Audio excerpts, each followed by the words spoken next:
बेहोश होकर गिर पड़ा है।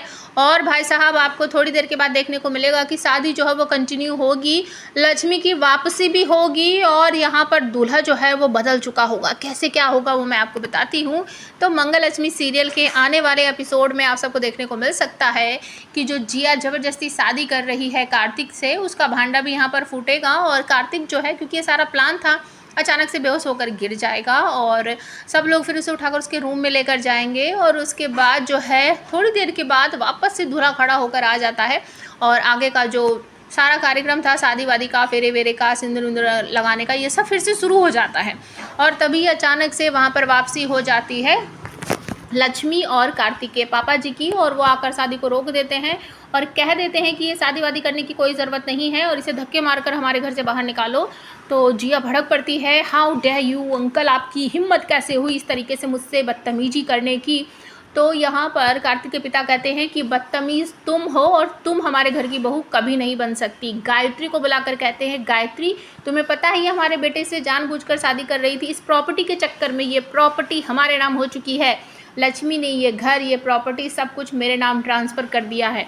किसी को भी कुछ भी समझ नहीं आएगा, जिया के तो होश ही उड़ जाएंगे। तो सारा वाक़या जो हुआ था वो पापा जी सबको बताएंगे किस तरीके से लक्ष्मी ने ये सब किया और हमने डॉक्यूमेंट पे साइन वगैरह कर दिए हैं, सब कुछ रजिस्टर हो चुका है, ये सारी प्रॉपर्टी हमारे नाम हो चुकी है और इस जिया को हमारे बेटे से शादी बिल्कुल भी नहीं करने देंगे।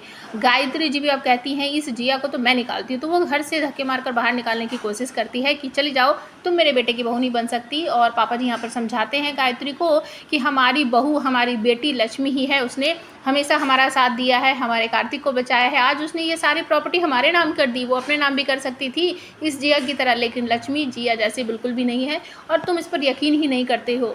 गायत्री माफ़ी मांगती है कि लक्ष्मी सच में मुझे माफ़ कर दो, तुम कितनी अच्छी हो। और उसके बाद जिया भड़क पड़ती है और कार्तिक के पास भागकर जाती है, कहती कार्तिक तुम कुछ समझाओ, मैं नहीं जाऊँगी क्योंकि हमारी शादी होने वाली है, हम दोनों एक दूसरे से प्यार करते हैं। और तभी भाई साहब दूल्हे का सेहरा हट जाता है और सेहरे के अंदर से निकलता है रघुवीर। जी हाँ, रघुवीर दूल्हा बनकर बैठा हुआ था और सब देखकर चौंक जाते हैं। और फिर से रघुवीर कहता है, मैं कार्तिक नहीं हूँ, तुम मुझसे शादी करना चाहती हो ना, चलो आ जाओ शादी कर लो। लेकिन जिया वहाँ से भाग जाती है और कहती है कि नहीं मुझे तुमसे शादी वादी नहीं करनी है और मैं यहाँ से नहीं जाऊँगी, मैं कार्तिक को अपने साथ लेकर जाऊँगी, मैं उसके बिना ज़िंदा नहीं रह सकती। लेकिन यहाँ पर लक्ष्मी जो है वो जिया को घर से धक्के मारकर बाहर निकालती हुई आप सबको दिखाई देने वाली है।